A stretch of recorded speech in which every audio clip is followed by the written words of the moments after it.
I think a good way for us to start is to talk about Dan and myself, and also Dee, who's not present, and how we came together as a group.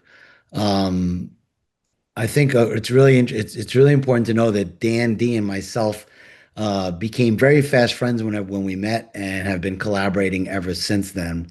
Dan, why don't you start with your personal journey, and then I'll throw my color in. All right. All right. Thank you, Avi. My name is Dan LeFebvre. I've spent over 4 decades in product development. Started as an engineer in the 80s, moved into leadership, and eventually into helping organizations recover and renew their delivery systems. Over the years, I've worked with leaders in automotive, finance, manufacturing, and robotics, all facing the same problem. How do we actually deliver at scale without burning out people or losing sight of customers? My journey helping organizations started when I worked with Scrum Inc., led by Dr. Sutherland, before he had a consulting arm to his business. He was primarily a trainer, and people would ask him, "How can I get help?" And I was brought in to help. In those early years, we learned a lot about scaling and how things work, and a lot of those ideas ended up in Scrum at Scale, which we're going to talk about today. Avi. Thanks, Dan. Your journey's been a little bit longer than mine. I've only been in Agile about a decade, but also through Dr. Sutherland. Um, I became his protege about 9 years ago, working alongside him in classes, and became a trainer underneath him as well. And at the time, really the emphasis was training in the room and getting everybody up to speed. But at a certain point, about 9 months in, he basically recognized the fact that every story I was telling was his, not mine. And he said, you got to go get your own stories. And so essentially, he kicked me out of the nest and said, you know, go forth and spread the good word. And that's what I did. And I've helped out everybody from startups to scale ups to the Fortune 500 on all six populated continents since that time. A lot of transformation work. And much like the stuff that Dan learned out in the field, much of what I learned out in the field also eventually got incorporated into Scrum at Scale. And Dr. Sutherland and I wrote the very first Scrum at Scale guide together. And I've been an active editor and collaborator with Dan and Dee on it ever since. I think it's really important to note that we all met kind of through that experience of working with him and in organizations that hired us to come and help them. So much of what's in the guide, even though it seems to be presented from a very idealistic perspective, is really based on field experience and things that we went through trying and testing out patterns. As many of people on this call know about Scrum patterns, and essentially what we discovered were patterns that worked at scale. And that's essentially what gave birth to it.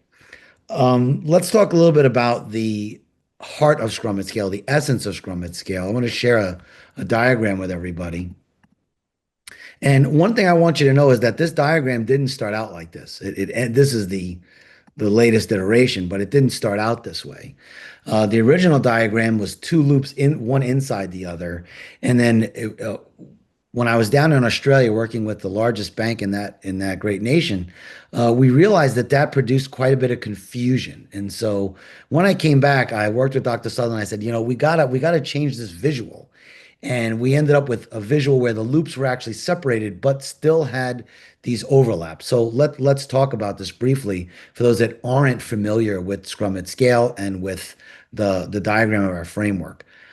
The diagram is essentially split into three different areas. The first area is essentially the product owner cycle here on the left, right? This part of Scrum at Scale is all focused on what to deliver and the human beings that help to decide what it is we deliver, and also being able to interpret how is what we deliver producing value and producing impact for our customers. That's really what this whole left side is about. We also have the right side of the diagram, the Scrum Master cycle, that's focused on how to deliver. Now, understand something. we've been asked in the past, well, why don't you call it the developer cycle? They're the ones that actually deliver. Yes, we know that. But the reason why it's called the Scrum Master cycle is it's all around this notion of you have to get things out of the way to be able to deliver faster. And you have to have institutionalized practices. And all of that is that how part, not the actual, not hands-on keyboards, not people in a factory. This is how to get the delivery faster. That's the whole point of the right side of this diagram. So we separate how from what, the same way in regular Scrum, we separate the product owner and they're deciding what to deliver from the developers that are deciding how to make the thing versus the Scrum Master who helps to facilitate the entire process. Now, the third part of this diagram is actually the overlap in the middle, but we're expanding it out here in terms of the teams with which these cycles revolve around. So here in the middle, the heart of Scrum at scale are the team process, which is where all the wonderful human beings that make these products live. The executive meta scrum, which is what the product owner cycle revolves around. This is the group of people who are deciding about things. And it could be from a product perspective, a program perspective, or portfolio perspective. Whatever it is, it's a scaled perspective because they have to figure out if we don't make the trade-offs on what we should or should not make, then we're leaving that up to the teams, and that they may not be the best equipped to decide that. On the right side, we have our executive action team, and this is the group that is truly dedicated to getting everything out of the way so that the teams can coordinate and collaborate better, easier, faster, whatever term you want to put around it, so that we can deliver value to the customer faster. So again, the left side product owner cycle is deciding what value we should deliver faster. And the Scrum Master cycle on the right is saying, great, this is how we're going to help facilitate that delivery faster. And so our people are essentially located in the executive meta scrum, the executive action team, and of course, in team process. And then the other two shared components are our metrics and transparency and product and release feedback. These are the things that let us know, these are our indicators. Are we actually going in the right direction? How do we know? What KPIs are we following? And what signals are we setting? And then what do those signals tell us? Before we go to any other thing else, Dan, let's talk about these different pieces and some of our experiences in them. Which one would you like to touch upon first? Let's see. We could talk about the team process, I guess. Because it always takes teams of people working together. I mean, the whole point of Scrum at scale or any delivery at scale is you have to have multiple teams work together, and those multiple teams have to have a cadence that works, it interacts well together, and the team itself has to be able to create a flow of value to the organization. We also want those teams to continuously improve as they go, so that's important. So that every sprint they're getting a little bit faster. Things that are more smooth, and they go through and deliver. And the last goal of the team process, if we want to put it up here, that would be good, is operate in a way that's sustainable and enriching in the long run. Product development is a marathon. Even if you have short releases and get things out the door, there's always more to ship and release and move things along. So you have to operate in a way that's sustainable. A lot of organizations at scale, they tend to start falling behind. There's too many bottlenecks in the organization. So they start working weekends and they start doing overtime, and it becomes more challenging. So we have to create a system in a way that's sustainable for the team members. Dan, I think something people might be interested to know is how you and I collaborated on this component. In the old days, it used to say Scrum team process, and the issue there was that it basically meant to people if you weren't going to do Scrum, there was no way to do Scrum at scale. It made it almost slightly exclusionary to a certain degree. And one day, Dan and I were traveling together, and we had this conversation. And Dan said to me, he's like, I don't think it should say Scrum team process because you don't have to do Scrum to participate this way. And I thought a lot about it, and I was like, you know what? You're on the money. And I went back to Dr. Sutherland. We talked about it, and it became team process because it's really important. I think everyone should understand, you know, the way Scrum at Scale works is the same way Scrum works, but it's the notion that it could be fractal in nature, that you could replicate these teams, these Scrum teams, and put them out there. But what if some of them didn't do Scrum? It reminds me of when I was a school teacher. My dad was a teacher before me, and I had these problems with with like the administration. I'm like, they're so stodgy. They don't know how these kids think in today's world. It's all different. And my dad said to me, he said, Avi, he goes, when you close the door, you're the king. You're the king of the castle. However you choose to operate inside that room, if that's what educates these kids and gets them done, that's the way to go. And it's the same way in Scrum at Scale. However, the team operates inside is up to itself. We all know that even Scrum teams in the same organization may operate slightly differently. That's okay. That doesn't disrupt anything. The whole idea in Scrum at Scale, the way these teams connect, is that it's that connection that matters, not how they operate inside the team. Correct. So Dan's insight made it into the guide because it was incredibly logical that a team could be doing Scrum, a team could be doing Kanban, a team could be doing Waterfall. It's not relevant. What's relevant is how do the teams connect to one another? That needs to be stable. That needs to be standardized. If you standardize that, how they work inside is up to them. Dan?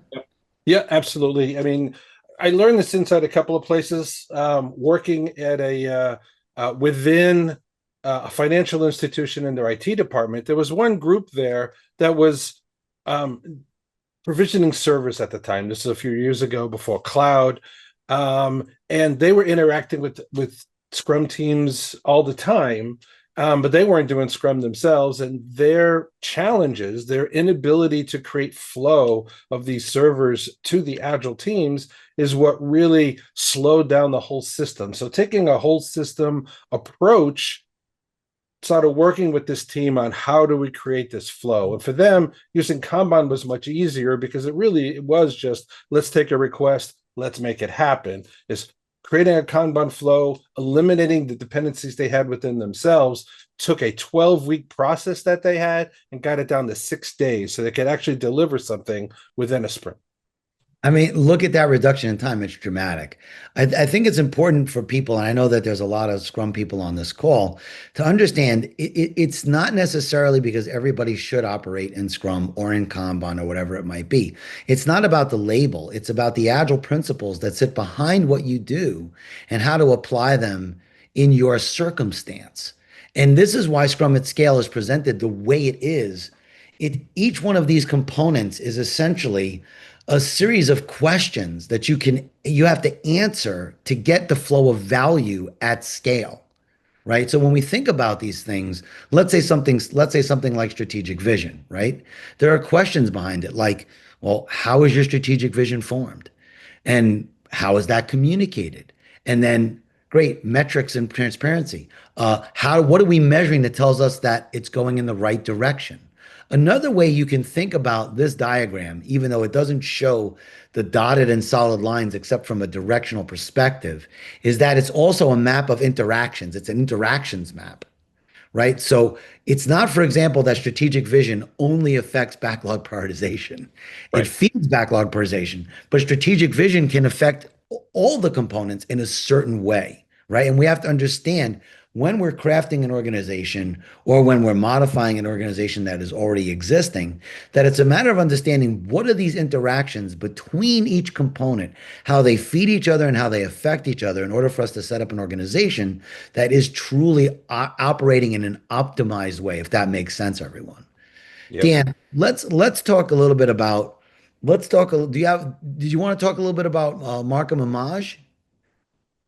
Sure. Makamamaj. So they were a company, they were creating their first industrial laser printer. So this company creates these printers that you put into factories and they label products that go on the assembly line. And they're going to create a laser printer, and not the kind of laser printer that you're probably all familiar with where you use lasers to melt ink on paper.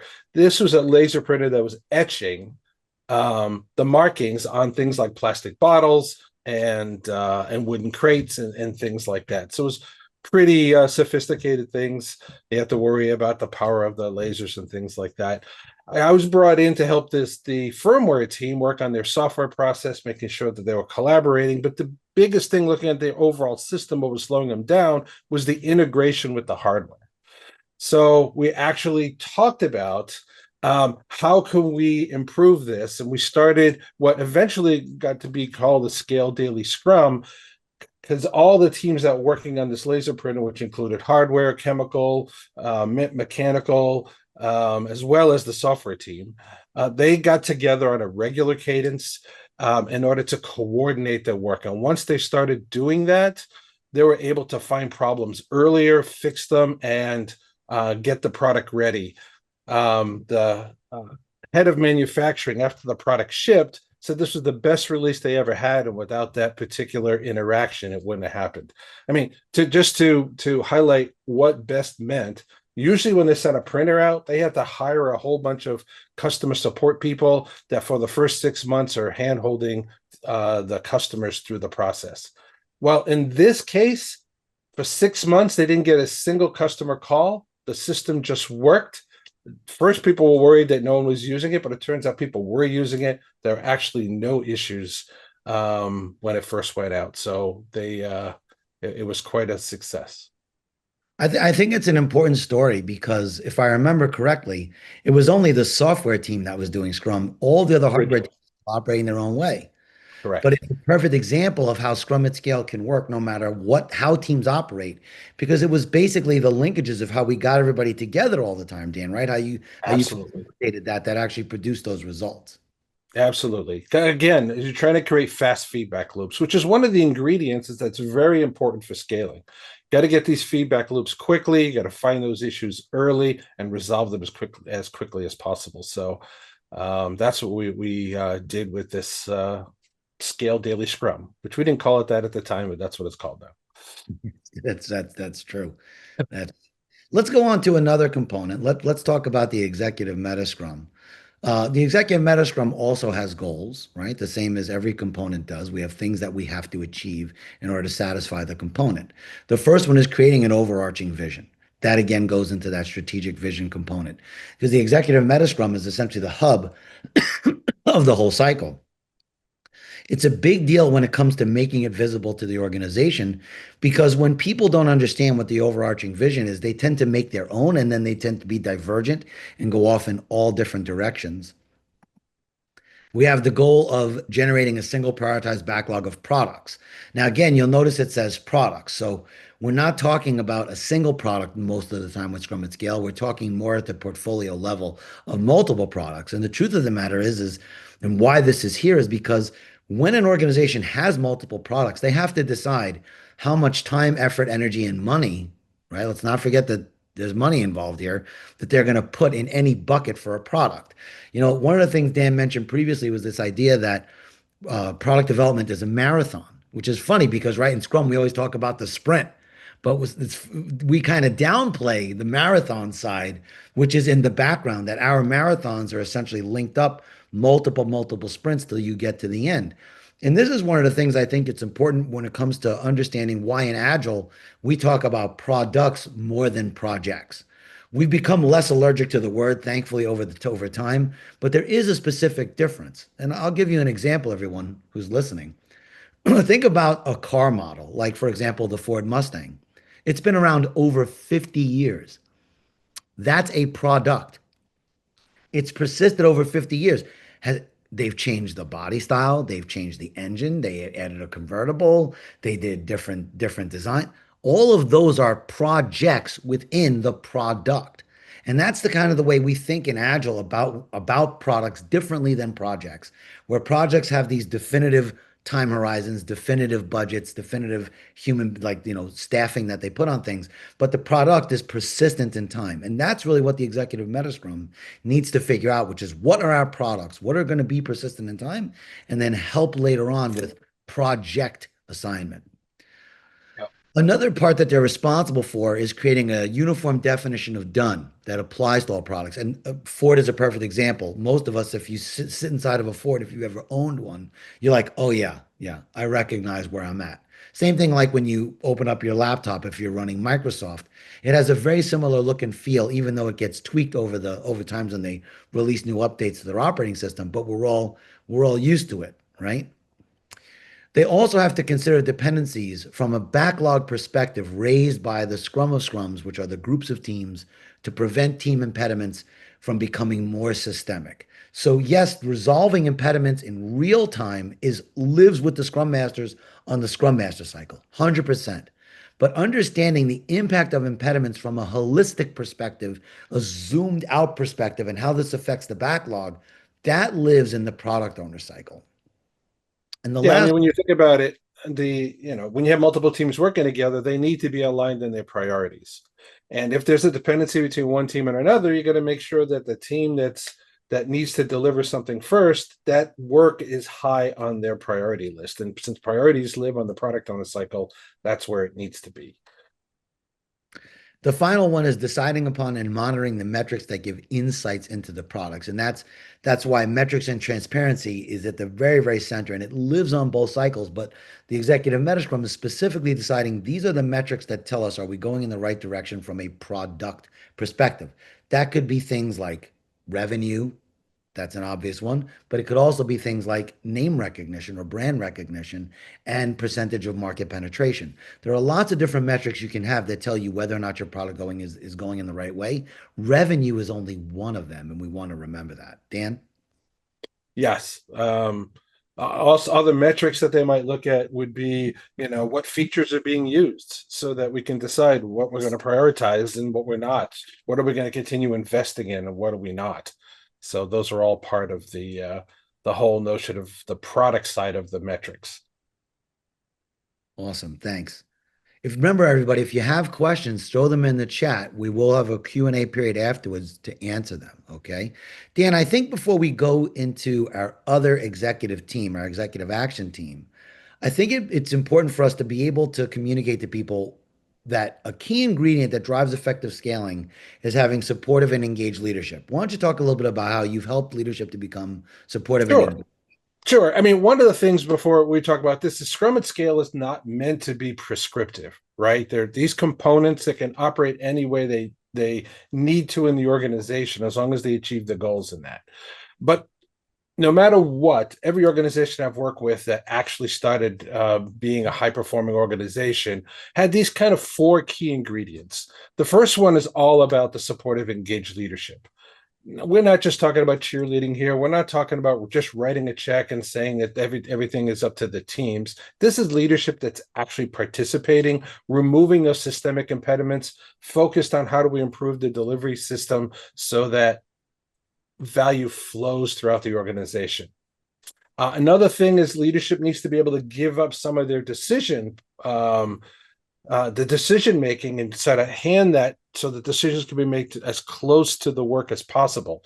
That reduces decision latency, which lots of studies have shown that decision latency is one of the key things that cause projects to fail.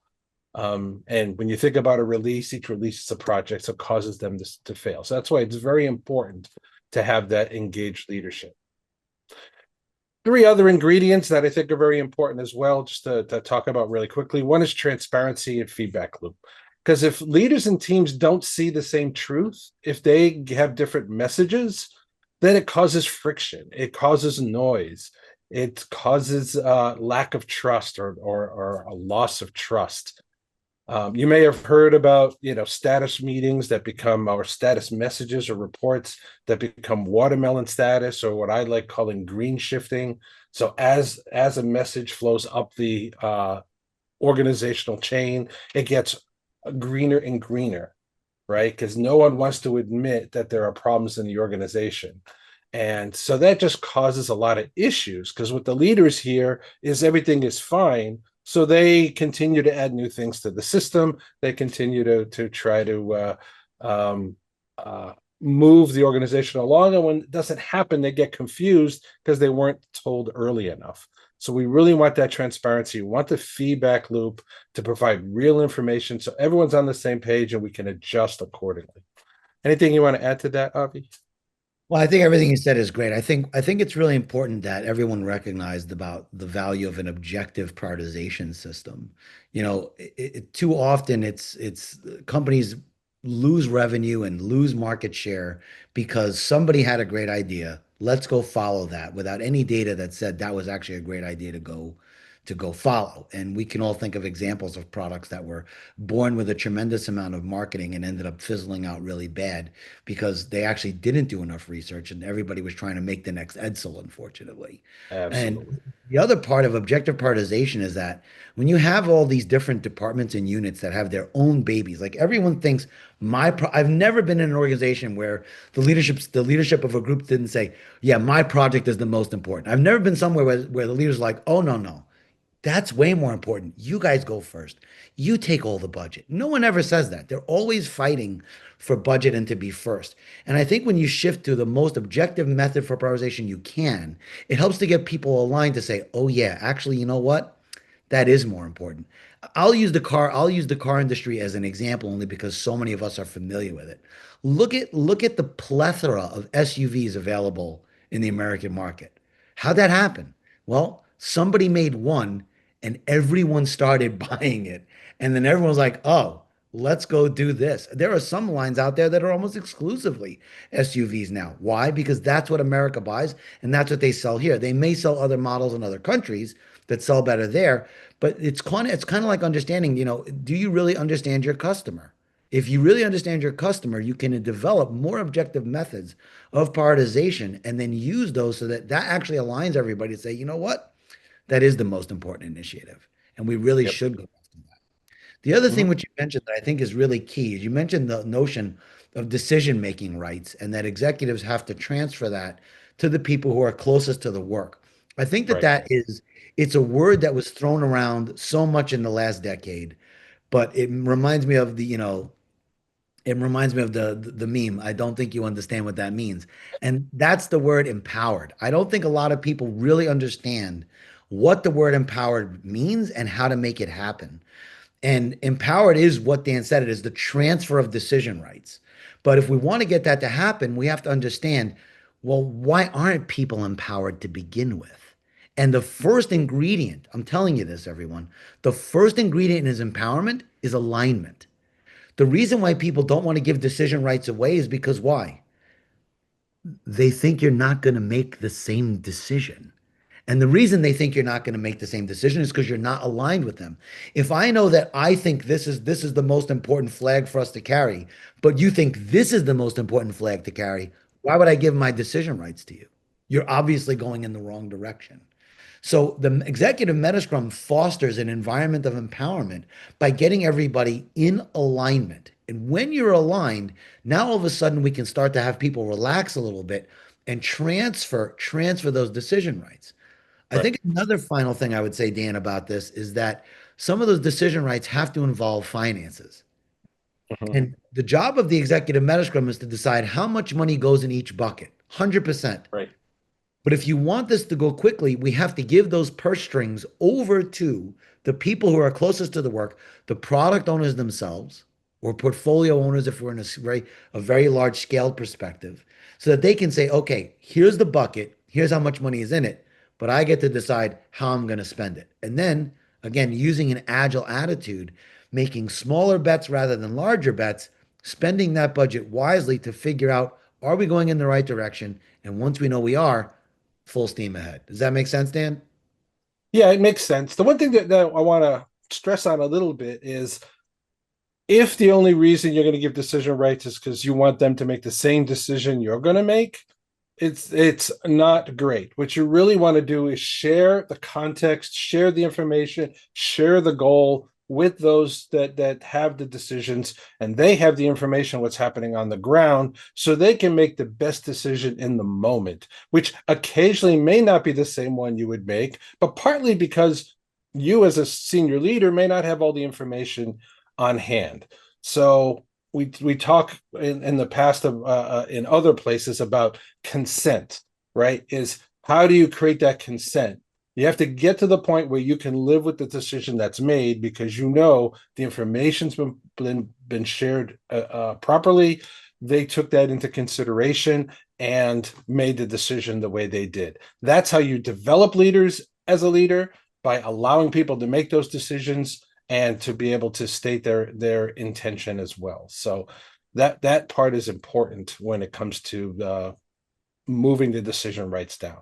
It's not just you're going to do what I'm going to do. No, it's you're going to do the right thing based on the same information that we share.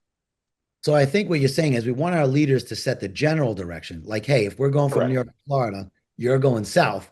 But then we want the people on the ground to say, well, are we going the coastal route 995 or are we Right. going inland on I 87? Which one are we taking? How are we going to get there? That's Right. basically what this is. Exactly. And that's the whole point of the strategic vision component, right? Is how do we align on the general direction and the overarching goal that we're trying to achieve? Let's move on to the executive action team and what are its goals. So we have the first one, which is about aligning the organization along a transparent transformation strategy. So the same way we want the executive meta scrum to align everybody on a shared prioritization of the backlog and aligned backlog, now we're talking about when you're going to change the way the organization operates. And everyone should understand transformation doesn't mean a tremendous amount of hiring and firing. It doesn't mean, oh, we're gonna totally change everybody's set. It doesn't have to be this giant pull the switch and everything is different on Monday. Transformation can also be gradual. It doesn't have to be sudden is not the only way to do it. But it is like, as we talk about in regular Scrum, right? Kaizens, it is about gradual, continual process improvement, process excellence. That's what we're after and getting better over time. Okay. You also notice it says have a prioritized transformation backlog. Just the same way there's a backlog of products, there has to be a backlog for transformation. One of the things that we harp on at Agilon is the fact that every organization has two products. The first product or portfolio of products is what the organization actually makes, whatever widget it is, or whatever digital thing you do, or whatever service that you provide. The second product is the organization itself, the employee experience. That is an actual product that leadership makes. So, whereas the executive meta scrum is really focused on the products that the company puts out, the executive action team is really focused on the company itself as a product. And so, a lot of what we do with leaders, and Dan does this too, I know because I've worked with him, is we get leaders to shift their mindset around thinking about changing the organization the same way they change the products, which means iteratively and incrementally, and applying that same logic to transforming the organization that they apply to improving the actual products that they produce. They also have to continuously observe metrics. Here, the metrics are about product delivery throughput. So not the product itself, do people like it or not, but instead, how fast are we getting it to market? What's our go-to-market timeline? What does that look like? Right? Things like that. And of course, getting rid of impediments that hold this whole process up. Mm-hmm. The third one, enable execution of the transformation processes with a focus on removing waste. Dan, why don't you talk a little bit about this idea about removing waste from a high level transformation view? Sure. Most delivery systems in an organization, sometimes they're called value streams, are a series of steps in order to get things out the door. And these steps often transfer from team to team and they create these invisible queues, which is one of the wastes, which is often called excess inventory, where these things are just sitting there. And when you have multiple teams, the leaders of those teams love creating new work to keep people busy. But if you're not having a systemic view of the whole system, keeping people busy actually creates more work in progress, which creates more queues, which makes the system more unpredictable and worse. So the whole point of one of the things that the executive action team needs to do is think about how do we continuously improve this system, not this team, but this system. What is it end to end? Could use value stream management in order to make that happen, and find the waste, the non-value added work in the system, and eliminate that and to create the smooth flow of value from idea to customer delivery. I think I'll tell a story about this one, Dan, because this is always one of my favorite components to set up. One of the things that we've always said is that this should actually be the first component you set up. It's even more important than getting the team process right because, you know, generally speaking, when you start doing a transformation in an organization, especially if you're doing like a reorg of teams and things of that nature, the first 20% of problems that you're going to hit are on the team, you know, they're with the team itself. Like, you know, I like working with Dan, but I don't really like working with Dan. And you gotta get those things ironed out. But after you iron out the team dynamic part, the next 80% are all organizational. And if you don't have a team set up from the very beginning to both listen to the employees, receive those impediments, and then actively try to get rid of them, your whatever transformation efforts you have are going to be, if not failed, they're going to be certainly impeded completely because that's what you really have to work out. Human dynamics can always be fixed. It's the system dynamics that if you don't fix them that are underlying all that or spreading across it, you don't fix that, you're not going anywhere. So the Right. executive action team is super essential. And I remember one of my earliest transformations. We set up the executive action, and this again, everybody, BCE, before COVID ever. We're all in an office somewhere, a big building, 300 plus people. And we set up an executive action team and we had them meet in a certain room. And then the same way you have an impediments board for your team, we had a systemic impediments board that sat outside the room. And I will never forget, this was probably the most, this is what showed me the impact of executive action teams the most. I was walking down the hallway. It wasn't even at one of the meetings. I'm walking down the hallway and I see this guy standing in front of the board, looking at it. And he stopped. I'd interacted with him once or twice. I don't know. He stopped me and he goes, "Hey, did you do this?" Like he was, it had like an angry tone. "Hey, did you do this?" And we had the impediments board outside where the executive action team met.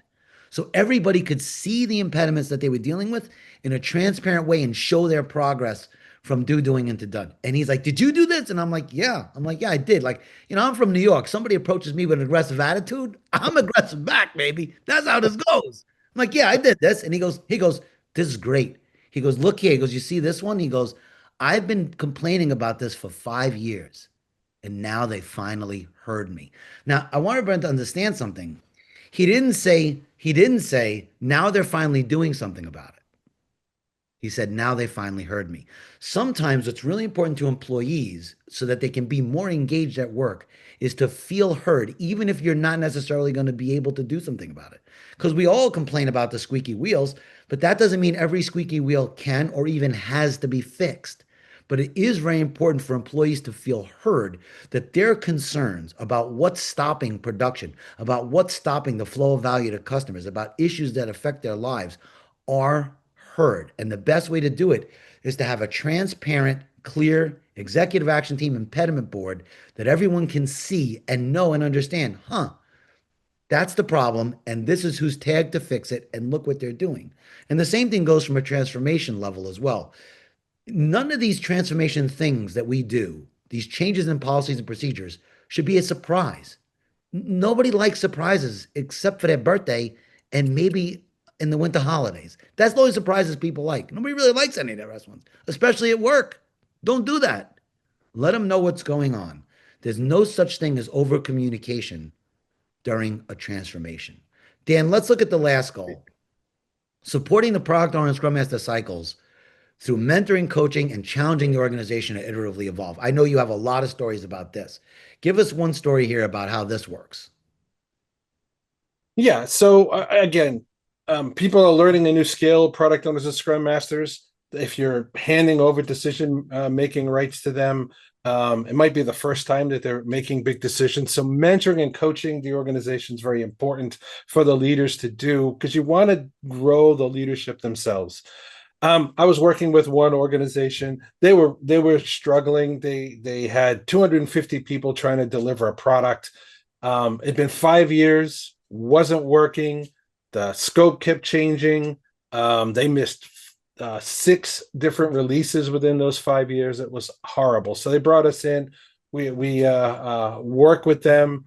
The conditions were so miserable. We actually did. I don't know if you're familiar with the happiness metric, but the way we said it, if you're happy with the way we're working, yeah, that would be a 5. You'd never want to change the way it is. And then 1, we said you'd rather be dead. And their average was like 1.3. So it was a really miserable situation.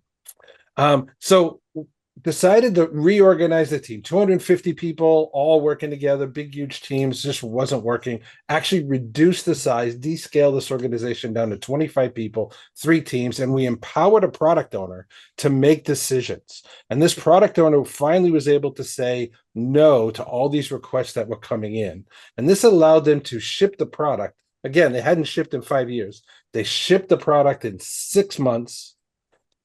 Customers were super happy with it. Feedback started coming in so that follow-on releases actually met the most important deliveries they wanted. And that product owner stood his ground, said no when he needed to, and was encouraged by leadership to do it. So it really helped shape that success. Awesome. I think an important point to bring up here is the notion you mentioned before about value stream mapping and what we often call value stream management. When we say that the job of the executive action team is to challenge the organization to iteratively evolve, it comes down to having these value stream maps, understanding how do you manage those value streams, being able to take a look at those bottlenecks and saying, great, if this is the bottleneck, what experiments can we run to see if we can fix it? It's almost like treating knowledge work as if it was somehow on a factory floor, looking at the cycle times of work, looking at how long it takes to get value delivered, or lead time, for example. How long does it take from a request coming in until value gets delivered? Trying to find those things, and then again, challenging the organization to evolve iteratively, running experiments at those bottlenecks and coming up with unique and new ideas to say, huh, well, what if we did this? What if we added this tool? What if, shockingly, we got rid of a sign off? Could we actually speed things up and get value to our customers faster? Now, Dan, we're running a little bit, we're running down on time, but I do want us to pay heed to the other components that we didn't mention for a few minutes. Sure. Let's talk a little bit about product and release feedback. What's the importance of that? What do you think the importance is there? Yeah. So again, the whole point of feedback is to learn about what the market needs, learn about how the product is being received, how the product is being built, its performance characteristics. There's lots of feedback you need in order to deliver the right thing. I mean, there's a law that says it's a theory, I guess, but they call it a law that our customers really won't know what they want until they've seen it. Hmm. So you want to be able to get product early to the customer so they can give you feedback so you can better deliver what they need, what problems that they really need to solve. Because most product organizations, they fly blind. They create these huge requirements documents, they implement them, even if they're using Scrum, they implement the requirements document iteratively, and then they finally deliver to the actual customer years later, many months later, and they delivered the wrong thing because they never had ways to create feedback loops. So when you're delivering quickly, you can even add telemetry into the product to know what parts of the product are being used, what parts of the product are not being used, to constantly give you feedback on how to improve that. And on the release side, it's about our process, right? Is the process helping us deliver more quickly? Is our process actually catching the defects that need to be caught and making sure that we're always delivering high quality to the marketplace? So this feedback is very important throughout the entire cycle so that we're more likely to deliver what the marketplace needs. Thanks, Dan. I'll close out the discussion before we get to Q&A, talking about metrics and transparency. We talk a lot about transparency inside of Agile Land. This is one of our biggest things, which is that organizations are usually very, opaque when it comes to a lot of things that are going on and what the importance of being transparent is about. There's no way you can become empowered unless, for example, you have transparency on what's going on, because there's no way people will give decision rights away unless they know exactly what decisions are up to be made and then what decisions actually get made. So transparency is key. And Dan and I have been in many organizations where we'll literally ask them, why is it so hard for you to be transparent? And the answers we get are amazing. But the truth of the matter is, a lot of it often comes down to that in today's society, information is power. And so having too much transparency, a lot of people think is not a good thing because it takes their power away, as opposed to the way we think in Agile land, which is that actually Transparency breeds power, but the power that it breeds is for the organization, not for any one individual. So it really depends on whether or not that person you're talking to is individually minded or organizationally minded. And that's something all leaders have to come to grips with. That if you have an organization where transparency isn't the norm, you got to ask yourself why. Who's hoarding the information and why are they doing that? And is that really in their best interest or is that in the organization's best interest? I mean, sure, if you work with an organization like Lockheed Martin or something like that, there are certain protocols in place because you're dealing with national safety and security, and not everything can be transparent. But if you're making Candy Crush or some kind of game app, what what are you worried about? They're gonna know we're gonna go with blue diamonds and yellow horseshoes. No, who cares? Let everybody know what's going on. The final part of this component is metrics. Metrics is something that I think is not overlooked. I don't want to use that word, but possibly the attention is not given that it should be. Sometimes you go into a place. Dan and I went into a customer once, and we asked them how many metrics are you following from the team perspective, and the leader said, "Oh, 41." 41 metrics. That's a lot of metrics. That must be great. And then I asked one key question in a leadership meeting. I said, "Hey, when was the last time you changed what you were doing because one of those 41 metrics went in the wrong direction?" Crickets. Nobody said anything. It's not a matter of having more metrics. It's about having the right metrics. And it doesn't matter if you're choosing Dora metrics or you're choosing, QDC is me metrics, which are from Lean. It doesn't matter what set of metrics you're choosing. What matters is that you understand the point of metrics is not to measure things for fun or measurement's sake. The point is for the metrics to help you make decisions. So it's what number, what direction, and then you want to set what threshold. That if the number exceeds this value going in this direction, we got to do something. If it exceeds the value in even the right direction, we got to do something. Always remember the point of metrics is not to have a discussion cascade, it's to have a decision cascade. The numbers tell you you need to do something. Yeah, sure, you're going to talk about it, but then you have to act. Any last Mhm. thought on that, Dan? Yeah, the one thing about the metrics that you got to be careful of is don't make them targets. Because if you make them targets, that'll kick in Goodhart's law, which now that metric will be useless because people will start to game it because their performance management or whatever else depends on it. So the whole point of metrics is how do we measure the process or the product so we can improve it, not so that we can punish people for doing the wrong thing or promote people for doing the right thing, because it'll always become gamed. You'll get more of that lack of transparency, all that kind of stuff of hiding information because your individuals are trying to use the metric in order to get better. So how you use the metric is super important. Yeah, at Agilon, we like to tell people because we always help people set up dashboards. We want to remind them that these metrics in these dashboards are like sitting in the cockpit of an airplane. First of all, no one metric tells you everything you need to know by itself. It's always in combination.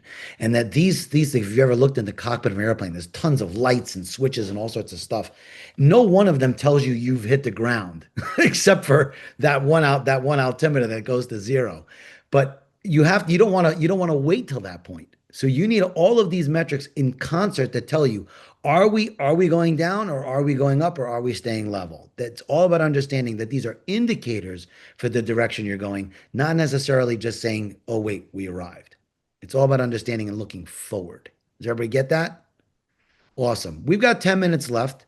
Let's open it up to the floor for questions. Right before we do, I just want to say there is a survey around this for you to analyze all of these different components inside Scrum at Scale that's given by Comparative Agility.